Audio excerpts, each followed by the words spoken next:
श्री सच्चिदानंद सद्गुरु साईनाथ महाराज की जय।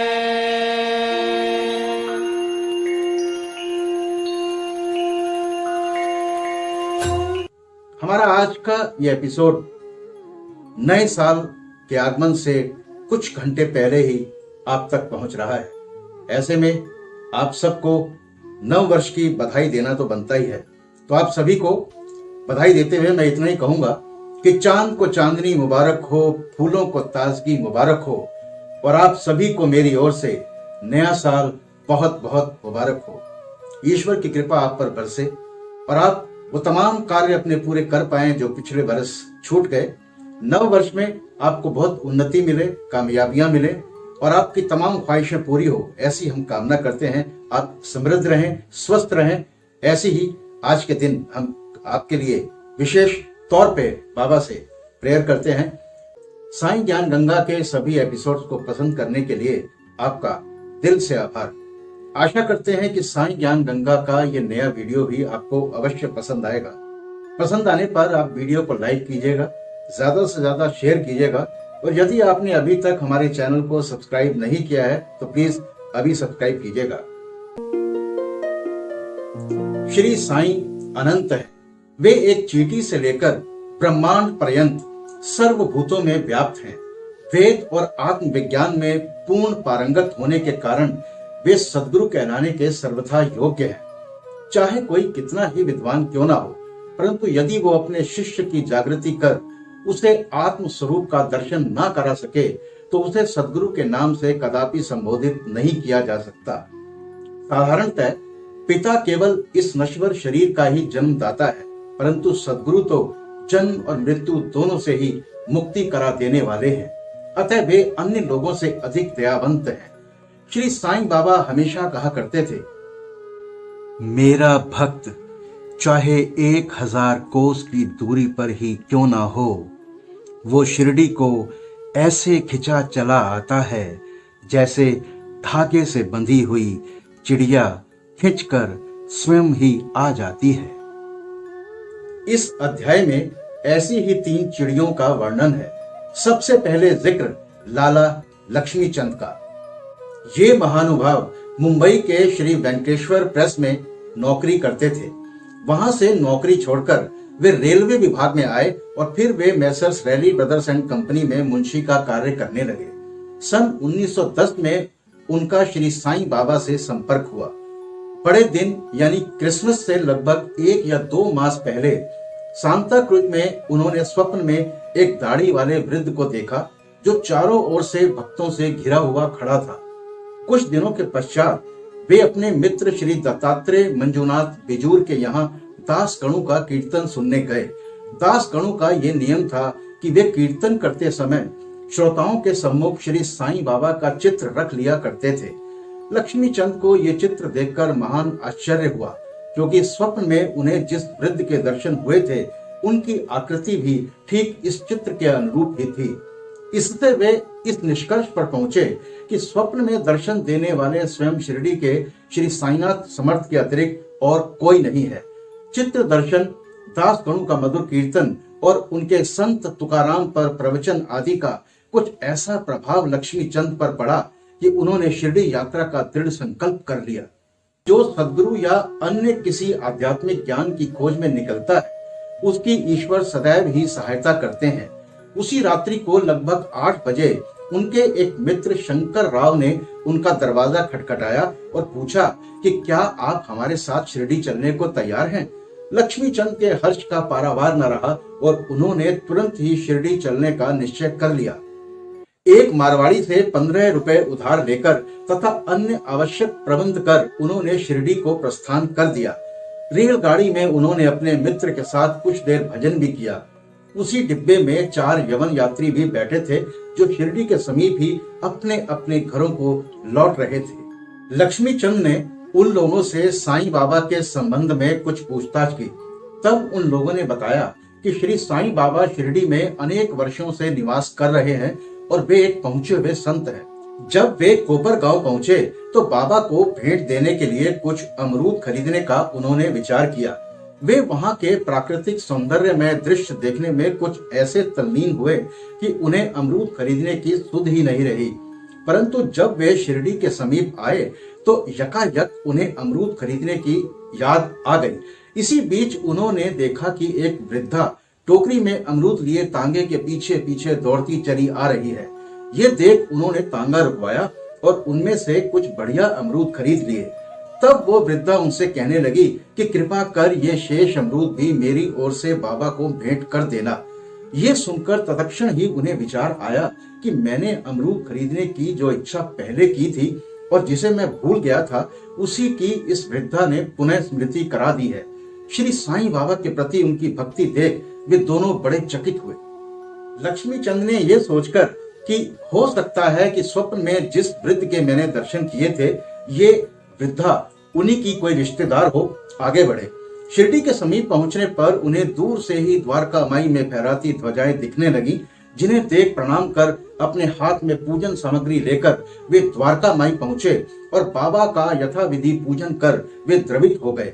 उनके दर्शन कर वे अत्यंत आनंदित हुए तथा उनके शीतल चरणों से ऐसे लिपटे जैसे एक मधुमक्खी कमल के मकरंद की सुगंध से मुक्त होकर उससे लिपट जाती है। तब बाबा ने उनसे जो कुछ कहा उसका वर्णन हेमाद पंत ने अपने मूल ग्रंथ में इस प्रकार किया है। साले रास्ते में भजन करते और दूसरे आदमी से पूछते हैं, क्या दूसरे से पूछना, सब कुछ अपनी आंखों से देखना, काहे को दूसरे आदमी से पूछना। सपना क्या झूठा है या सच्चा, कर लो अपना विचार आप। मारवाड़ी से उधार लेने की क्या जरूरत थी, हुई क्या मुराद की पूर्ति। ये शब्द सुनकर बाबा की सर्वव्यापकता पर लक्ष्मी चंद को बड़ा अचंभा हुआ। वे बड़े लज्जित हुए कि घर से शिरडी तक मार्ग में जो कुछ हुआ उसका उन्हें सब पता है। इसमें विशेष ध्यान देने योग्य बात यह है कि बाबा ये नहीं चाहते थे कि उनके दर्शन के लिए कर्ज लिया जाए या तीर्थ यात्रा में किसी प्रकार की छुट्टियां मनाई जाएं। दोपहर के समय जब लक्ष्मी चंद भोजन को बैठे तो उन्हें एक भक्त ने सांझे का प्रसाद लाकर दिया, जिसे पाकर वे बड़े प्रसन्न हुए। सांझा, जिसे उपमा भी कहते हैं, एक महाराष्ट्रियन लोगों के घर में बनाई जाने वाली पारंपरिक डिश है। मुख्यतः इसे किसी न किसी त्योहार के समय, खासकर दीपावली पर बनाया जाता है। रवे या थूली, जिसे सांझा कहा जाता है, का पूरन बनाकर उसे रवे व मैदे की पूरी में भरकर तलते यानी शैलो फ्राई करते हैं। लक्ष्मी चंद दूसरे दिन भी सांझा की आशा लगाए बैठे रहे, परंतु किसी भक्त ने वो प्रसाद न दिया, जिसके लिए वे अति उत्सुक थे। तीसरे दिन दोपहर की आरती पर बापू साहब जोग ने बाबा से पूछा कि नैवेद्य के लिए क्या बनाया जाए। तब बाबा ने उनसे सांझा लाने को कहा। भक्तगण 2 बड़े बर्तनों में सांझा भरकर ले आए। लक्ष्मी चंद को भूख भी अधिक लगी थी, साथ ही उनकी पीठ में दर्द भी था। बाबा ने लक्ष्मी चंद से कहा, तुमको भूख लगी है, कमर में दर्द भी है, अच्छा कोई चिंता की बात नहीं, लो अब सांझे को ही दवा करो, भूख भी मिटेगी और दर्द भी जाता रहेगा। लक्ष्मी चंद को पुनः अचंबा हुआ कि मेरे मन के समस्त विचारों को बाबा जान चुके हैं, बाबा सर्वज्ञ हैं। लक्ष्मी चंद की इसी शिरडी यात्रा में एक बार उन्हें चावड़ी के जुलूस को देखने का भी सौभाग्य प्राप्त हुआ। उस दिन बाबा कफ से अधिक पीड़ित थे। उन्हें विचार आया कि इस कफ का कारण शायद किसी की नजर लगी हो। दूसरे दिन प्रातःकाल जब बाबा द्वारका माई को गए तो उन्होंने श्यामा से कहा, कल जो मुझे कफ से पीड़ा हो रही थी उसका मुख्य कारण किसी की कुदृष्टि ही है। मुझे तो ऐसा प्रतीत होता है कि किसी की नजर लग गई है, इसलिए ये पीड़ा मुझे हुई है। लक्ष्मी चंद के मन में जो विचार उठ रहे थे वही बाबा ने भी कह दिए। बाबा की सर्वज्ञता के अनेक प्रमाण तथा भक्तों के प्रति उनका स्नेह देखकर लक्ष्मी चंद बाबा के चरणों पर गिर पड़े और कहने लगे, आपके प्रिय दर्शन से मेरे चित्त को बड़ी प्रसन्नता हुई है। मेरा मन मधुप आपके चरण कमल और भजनों में ही लगा रहे।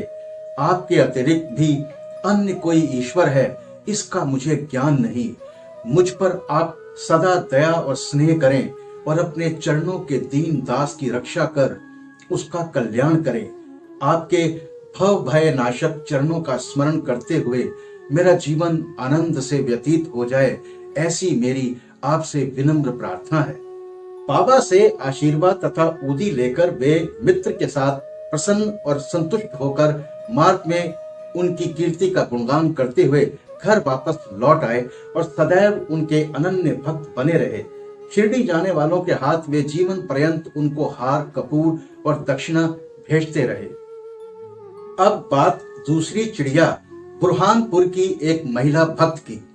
एक दिन बुरहानपुर में एक महिला ने स्वप्न में देखा कि श्री साईं बाबा उसके द्वार पर खड़े भोजन के लिए खिचड़ी मांग रहे हैं। उसने उठकर देखा तो द्वार पर कोई भी ना था। फिर भी वो प्रसन्न हुई और उसने ये स्वप्न अपने पति तथा अन्य लोगों को सुनाया। उसका पति डाक विभाग में नौकरी करता था। वे दोनों ही बड़े धार्मिक थे। जब उसका स्थानांतरण अकोला को होने लगा तो दोनों ने शिरडी जाने का भी निश्चय किया और एक शुभ दिन उन्होंने शिरडी को प्रस्थान कर दिया। मार्ग में गोमती तीर्थ होकर वे शिरडी पहुंचे और वहां 2 महीने तक ठहरे। प्रतिदिन वे द्वारकामाई जाते और बाबा का पूजन कर आनंद से अपना समय व्यतीत करते थे। यद्यपि दंपति खिचड़ी का नैवेद्य भेंट करने को ही आए थे, परंतु किसी कारणवश उन्हें 14 दिनों तक ऐसा संयोग प्राप्त न हो सका। उनकी पत्नी इस कार्य में अब अधिक विलंब न करना चाहती थी।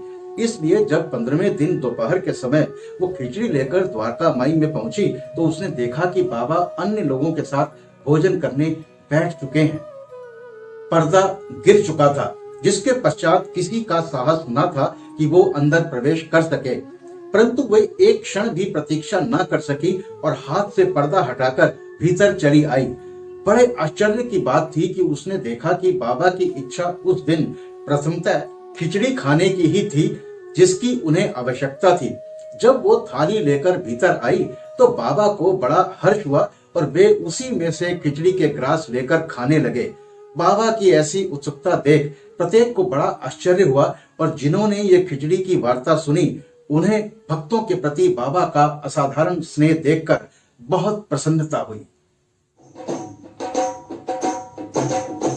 भक्त चाह पूरी करें, रखे न भक्त उदास, श्रद्धा रखी पूजन करो, साईं में विश्वास, साईं में विश्वास। साईं ओम, साईं ओम, साईं ओम, साईं ओम। ओम साईं श्री साईं जय जय साईं, ओम साईं श्री साईं जय जय साईं, ओम साईं श्री साईं जय जय साईं, ओम साईं श्री साईं जय जय साईं, ओम साईं श्री साईं जय जय साईं, ओम साईं श्री साईं जय जय साईं। इस अध्याय में अब बात तीसरे महान पक्षी यानी मेघा के निर्वाण की। बिरम गांव का रहने वाला मेघा अत्यंत सीधा और अनपढ़ व्यक्ति था। वो राव बहादुर H.V. साठे के यहाँ रसोइये का काम किया करता था। वो शिवजी का परम भक्त था और सदैव पंचाक्षरी मंत्र नमः शिवाय का जप किया करता था। संध्योपासना आदि का उसे कुछ भी ज्ञान न था। यहाँ तक कि वो संध्या के मूल गायत्री मंत्र को भी न जानता था। राव बहादुर साठे का उस पर अत्यंत स्नेह था, इसलिए उन्होंने उसे संध्या की विधि तथा गायत्री मंत्र सिखला दिया। साठे साहब ने श्री साईं बाबा को शिवजी का साक्षात अवतार बताकर उसे शिरडी भेजने का निश्चय किया, किंतु साठे साहब से पूछने पर उन्होंने बताया कि श्री साईं बाबा तो यवन है। इसलिए मेघा ने सोचा कि शिरडी में एक यवन को प्रणाम करना पड़े, ये अच्छी बात नहीं है। भोला भाला आदमी तो वो था ही, इसलिए उसके मन में असमंजस पैदा हो गया। तब उसने अपने स्वामी से प्रार्थना की कि कृपा कर मुझे वहां ना भेजें, परंतु साठे साहब मानने वाले कहाँ थे। उनके सामने मेघा की एक न चली। उन्होंने उसे किसी प्रकार शिरडी भेज ही दिया तथा उसके द्वारा अपने ससुर गणेश दामोदर उपनाम दादा केलकर को जो शिरडी में ही रहते थे, एक पत्र भेजा कि मेघा का परिचय बाबा से करा देना। शिरडी पहुंचने पर जब वो द्वारका माई में घुसा तो बाबा अत्यंत क्रोधित हो गए और उसे उन्होंने द्वारका माई में आने की मनाही कर दी। वे गर्जना कर कहने लगे, इसे बाहर निकाल दो। फिर मेघा की ओर देखकर कहने लगे, तुम तो एक उच्च कुलीन ब्राह्मण हो और मैं निम्न जाति का एक यवन। तुम्हारी जाति भ्रष्ट हो जाएगी, इसलिए यहां से बाहर निकल जाओ। ये शब्द सुनकर मेघा कांप उठा। उसे बड़ा आश्चर्य हुआ कि जो कुछ उसके मन में विचार उठ रहे थे उन्हें बाबा ने कैसे जान लिया। किसी प्रकार वो कुछ दिन वहां ठहरा और अपनी इच्छा अनुसार सेवा भी करता रहा, परंतु उसकी इच्छा तृप्त न हुई। फिर वो वहां से लौट आया और वहां से त्रिंबक नासिक जिला को चला गया। 1 वर्ष बाद वो पुनः शिरडी वापस लौट आया और इस बार दादा केलकर के कहने से उसे द्वारका माई में रहने का अवसर प्राप्त हो गया। साईं बाबा मौखिक उपदेश द्वारा मेघा की उन्नति करने के बदले उसका आंतरिक सुधार कर रहे थे। उसकी स्थिति में पर्याप्त परिवर्तन होकर यथेष्ट प्रगति हो चुकी थी और अब तो वो श्री साईं बाबा को शिवजी का ही साक्षात अवतार समझने लगा था। शिव पूजन में बिल्व पत्रों की आवश्यकता होती है, इसलिए अपने शिवजी यानी बाबा का पूजन करने हेतु बिल्व पत्रों की खोज में वो मीलों दूर निकल जाया करता था। प्रतिदिन उसने ऐसा नियम बना लिया था कि गांव में जितने भी देवालय थे, प्रथम वहां जाकर वो उनका पूजन करता और इसके पश्चात ही वो द्वारका माई में बाबा को प्रणाम करता था तथा कुछ देर चरण सेवा करने के पश्चात ही चरणामृत पान करता था। एक बार ऐसा हुआ कि खंडोबा के मंदिर का द्वार बंद था, इस कारण वो बिना पूजन किए वहां से लौट आया और जब वो द्वारका माई में आया तो बाबा ने उसकी सेवा स्वीकार न की तथा उसे पुनः वहां जाकर पूजन कर आने को कहा और उसे बतलाया कि अब मंदिर के द्वार खुल गए हैं। मेघा ने जाकर देखा कि सचमुच मंदिर के द्वार खुल गए हैं। जब उसने लौटकर यथाविधि पूजा की तब कहीं बाबा ने उसे अपना पूजन करने की अनुमति दी। अब बात गंगा स्नान की। एक बार मकर संक्रांति के अवसर पर मेघा ने विचार किया कि बाबा को चंदन का लेप करूं तथा गंगा जल से उन्हें स्नान कराऊं। बाबा ने पहले तो इसके लिए अपनी स्वीकृति न दी, परंतु उसकी लगातार प्रार्थना के उपरांत उन्होंने किसी प्रकार स्वीकार कर लिया। गोदावरी नदी का पवित्र जल लाने के लिए मेघा को 8 कोस का चक्कर लगाना पड़ा। वो जल लेकर लौट आया और दोपहर तक पूर्ण व्यवस्था कर ली। तब उसने बाबा को तैयार होने की सूचना दी। बाबा ने पुनः मेघा से अनुरोध किया, मुझे इस झंझट से दूर ही रहने दो। मैं तो एक फकीर हूं, मुझे गंगा जल से क्या प्रयोजन। परंतु मेघा कुछ सुनता ही ना था। मेघा की तो ये दृढ़ धारणा थी कि शिवजी गंगा जल से अधिक प्रसन्न होते हैं, इसलिए ऐसे शुभ पर्व पर अपने शिवजी को स्नान कराना हमारा परम कर्तव्य है। अब तो बाबा को सहमत होना ही पड़ा और नीचे उतरकर वे एक पीढ़े पर बैठ गए तथा अपना मस्तक आगे करते हुए कहा, अरे मेघा, कम से कम इतनी कृपा तो करना कि मेरे केवल सिर पर ही पानी डालना। सिर शरीर का प्रधान अंग है और उस पर पानी डालना ही पूरे शरीर पर डालने के समान ही है। मेघा ने अच्छा अच्छा कहते हुए बर्तन उठाकर सिर पर पानी डालना प्रारंभ कर दिया। ऐसा करने से उसे इतनी प्रसन्नता हुई कि उसने उच्च स्वर में हर हर गंगे की ध्वनि करते हुए समूचे बर्तन का पानी बाबा के संपूर्ण शरीर पर उड़ेल दिया और फिर पानी का बर्तन एक ओर रखकर वो बाबा की ओर निहारने लगा। उसने देखा कि बाबा का तो केवल सिर ही भीगा है और शेष भाग ज्यों का त्यों बिल्कुल सूखा ही है। ये देख उसे बड़ा आश्चर्य हुआ। अब बात त्रिशूल और पिंडी की। मेघा बाबा को 2 स्थानों पर स्नान कराया करता था। प्रथम वो बाबा को द्वारका माई में स्नान कराता और फिर बाड़े में नाना साहेब चंदोरकर द्वारा प्राप्त उनके बड़े चित्र को। इस प्रकार ये क्रम 12 मास तक चलता रहा। बाबा ने उसकी भक्ति तथा विश्वास दृढ़ करने के लिए उसे दर्शन दिए। एक दिन प्रातःकाल मेघा जब आधी निद्रावस्था में अपनी शैया पर पड़ा हुआ था, तभी उसे उनके श्री दर्शन हुए।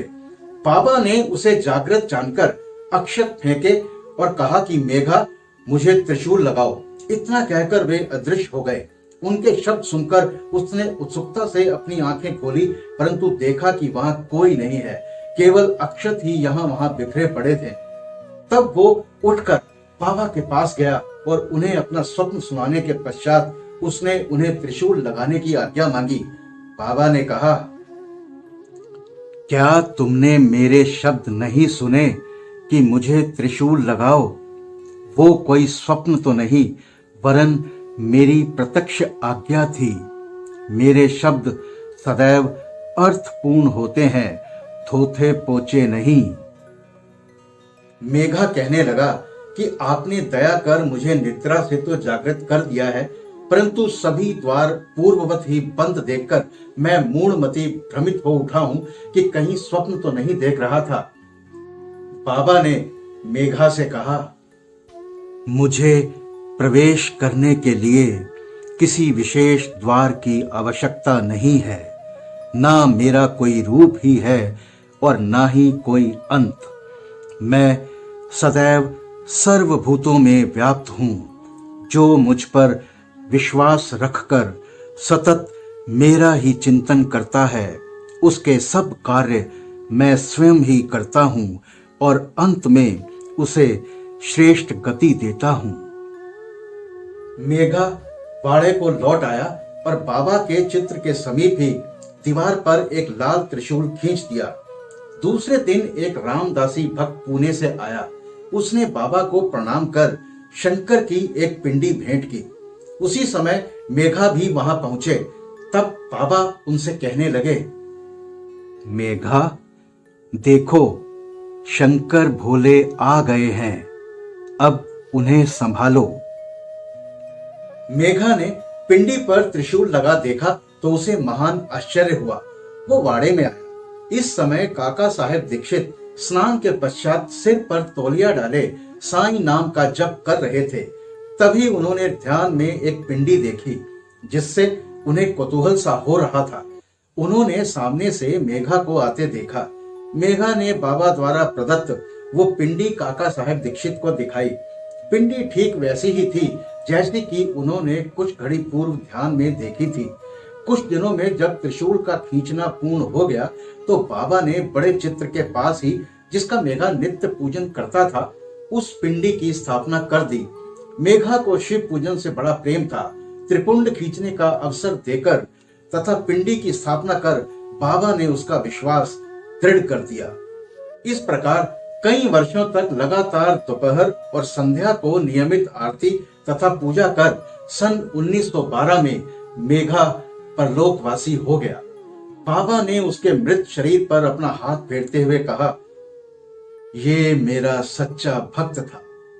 फिर बाबा ने अपने ही खर्च से उसका मृत्यु भोज ब्राह्मणों को दिए जाने की आज्ञा दी, जिसका पालन काका साहेब दीक्षित ने किया।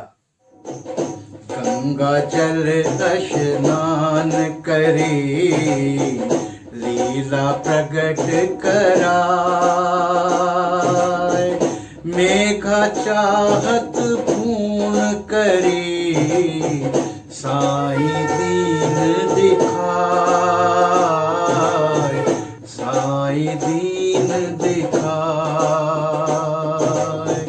साईं राखो भेद नहीं, भक्त किसी को ध्याय, होए अनन्य पावो सदा, जो आराध्य सुहाय, जो आराध्य सुहाय। साईं ओम, साईं ओम, साईं ओम, साईं ओम। ओम साईं श्री साईं जय जय साईं, ओम साईं श्री साईं जय जय साईं, ओम साईं श्री साईं जय जय साईं, ओम साईं श्री साईं जय जय साईं, ओम साईं श्री साईं जय जय साईं, ओम साईं श्री साईं जय जय साईं। आपको हमारा ये वीडियो पसंद आया तो इसे लाइक कीजिएगा, ज्यादा से ज्यादा शेयर कीजिएगा, और यदि आपने अभी तक हमारे चैनल को सब्सक्राइब नहीं किया है तो प्लीज अभी सब्सक्राइब कीजिएगा। तो मिलते हैं आपसे साईं ज्ञान गंगा के नए एपिसोड में। नए साल की एक बार फिर से आप सबको बहुत बहुत बधाई, बहुत सारी शुभकामनाएं। नए साल में मस्त रहिए, स्वस्थ रहिए, साईं नाम जपते रहिए और दिन दोगुनी और रात चौगुनी तरक्की करते रहिए। बाबा सबका भला करेंगे। ओम श्री साईनाथाय नमः। अनंत कोटि ब्रह्मांड नायक राजाधिराज योगी राज परे ब्रह्म श्री सच्चिदानंद सद्गुरु साईनाथ महाराज की जय।